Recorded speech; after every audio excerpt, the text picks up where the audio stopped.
Well, I'm back. I'm here for a week. The rains have returned.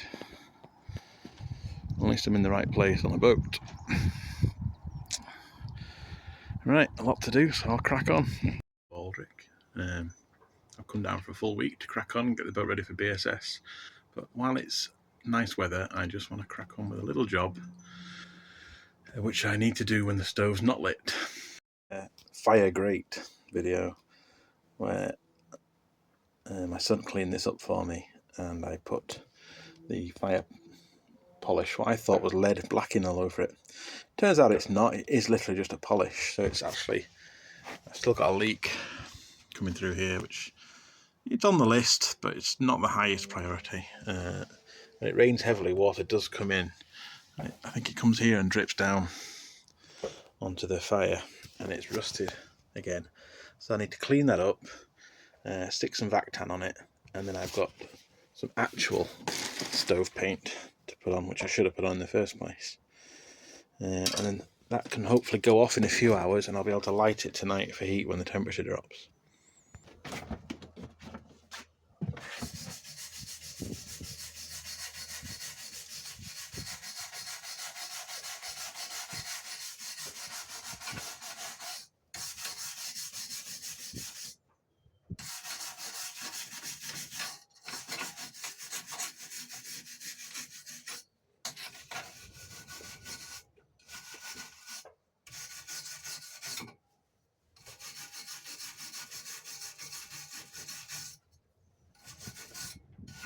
Right, so next job I want to do is getting all the water out of here. It's rainwater.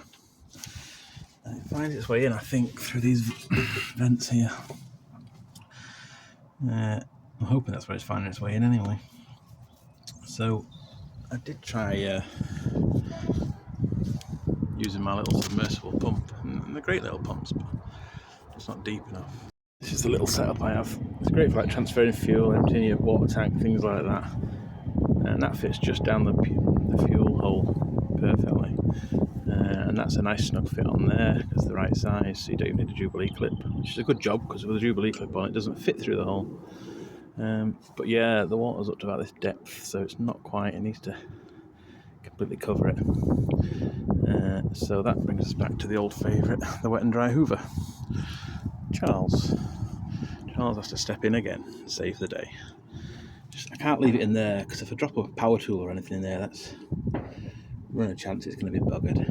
And if I get wet feet, I'll be treading dirt in and out the boat. So I need to get all that out of there first before I get cracking on the next job.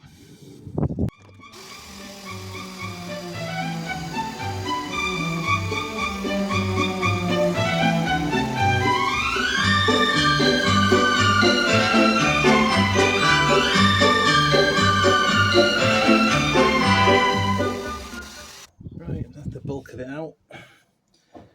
Give it a little mop, I think. There's still a lot of dirt accumulated down there.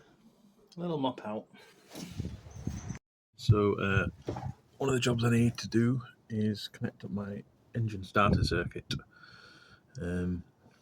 So I've bought a second-hand instrument panel with obviously the ignition switch and everything on that. So I'm going to put it, if you can see this, I'm going to remove the old 12 volt breaker board, whatever you want to call it, fuse board, because obviously it's all been immersed and stuff, so it's not going to be much good. And I'm going to get rid of all this, because this conduit here that runs down out of it, that drops down through the bottom of there and into the engine bay. So I'll remove all this gubbins. I'll put a new piece of ply in here with a cutout in it for the new instrument panel, which I'll have here rather than on the outside where it's vulnerable to weather and vandalism. So I'll have that mounted there. Below that I've got a new to me second-hand 12 volt breaker board. Come down to about here. So we'll have the instrument panel and the 12 volt breaker board and I guess there might be some like cut-off switches and stuff here, like isolating switches for the 12 volt there. I'll figure that out as I come to it. But what I do need to do is connect up the panel to the starter motor in the engine. I'll do most of that tomorrow, but I can remove this panel now, and then I'm ready to go in the morning. We'll see how far I get with this. Okay.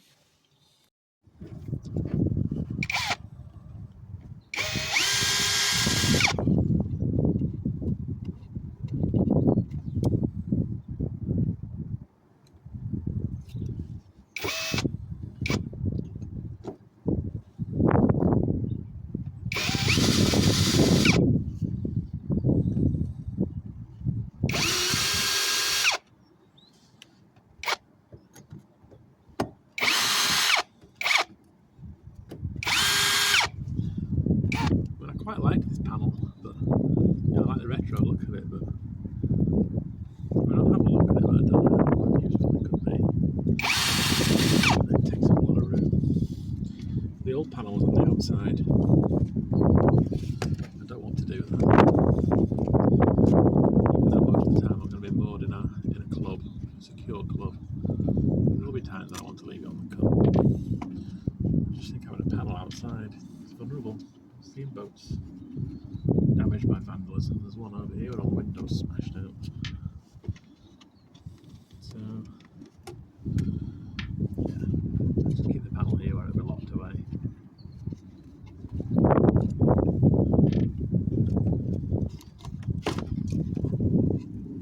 Well, what a mess. Oof. Look at that flipping, what do you call that, connector block. You can see that, here you go.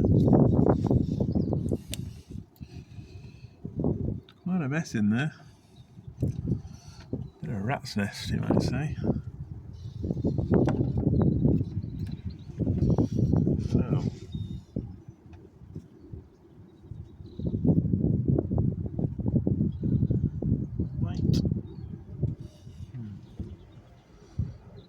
might take this opportunity to mark them up. Because the cabling's probably fine. There's a good chance it's still functional. So I might just be able to connect into it when I do come to put my 12 volt stuff in. Might take the time now to label each of these up with what it says on the front. Could save me a lot of work running cable. Yeah, I'll do that.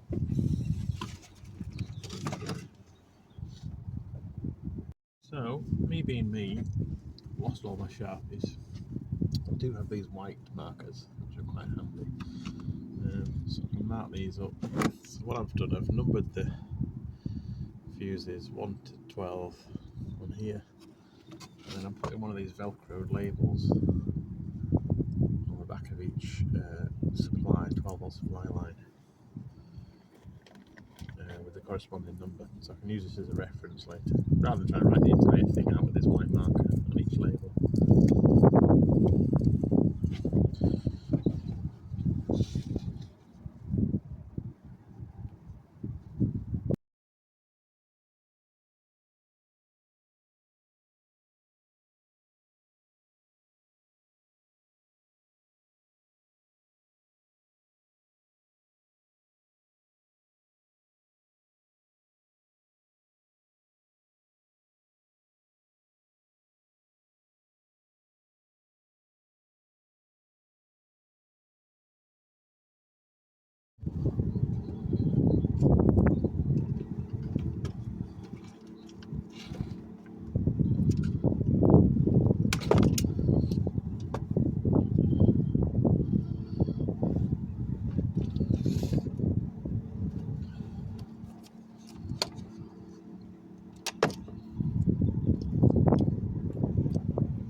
possibly my last job of the day. It's getting dark, it's getting really cold. Light the fire. Might be some jobs I can do inside before it gets really dark.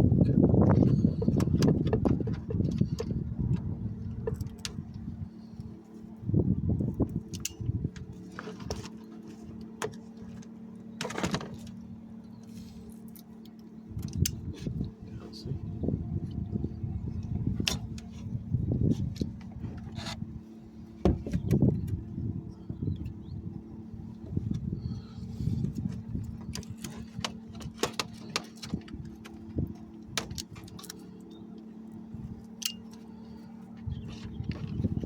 So my plan to have the instrument panel at the top isn't going to work,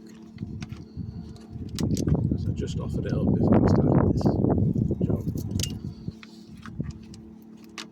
And although it fits in terms of height and width, I don't have enough depth because of the angle of the tumble home coming in here. So I'll probably mount it lower temporarily, and I have been considering having it outside in a steel enclosure, so weatherproof and tamper-proof, lockable steel enclosure. We'll see. I might put it here for now anyway. Okay.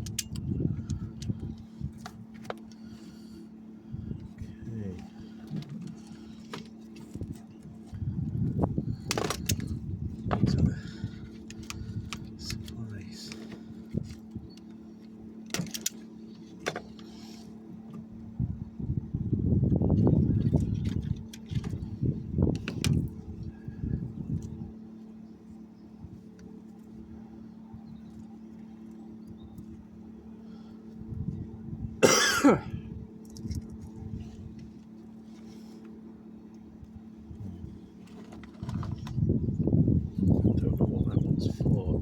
Through to a fuse on the other side and then comes back out again.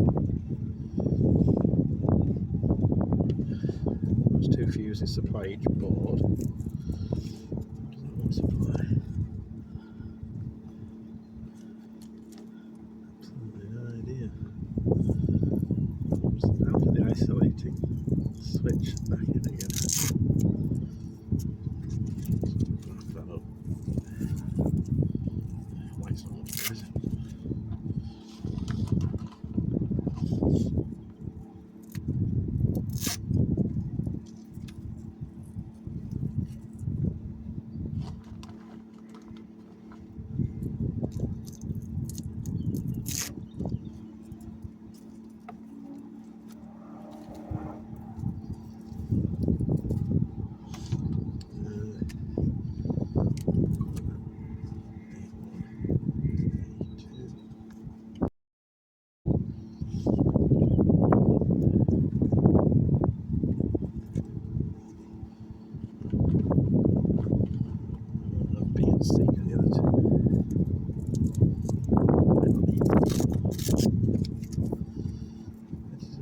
Not need them and have it, and have it.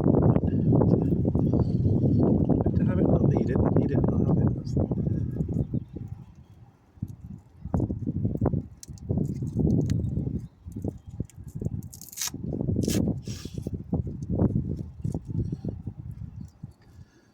So I've got a slightly more modern panel.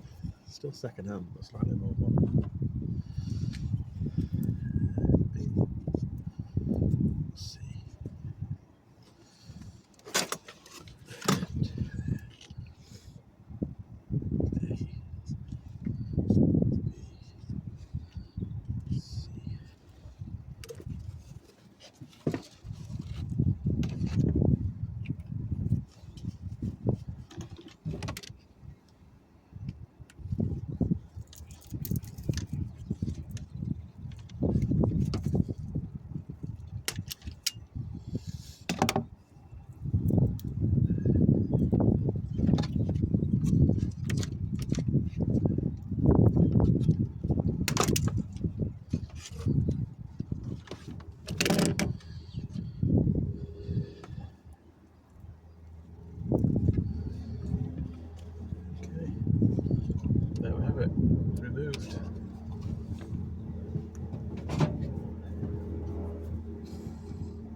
I'm supposed to be giving the Furtan 12 hours to go off, but it's got flipping cold. It's only had about 7 hours to go off. Sorry, it said 24 hours to go off, I think, actually, on the tin. But I think I'm going to light the fire. It will have done some rust converting. And then I'll let it go out tomorrow morning. And I'll paint it and see how it holds up. I've got to have heat, you know. I had thought I would do it with the electric fan heater, but it's just not effective and it's very expensive.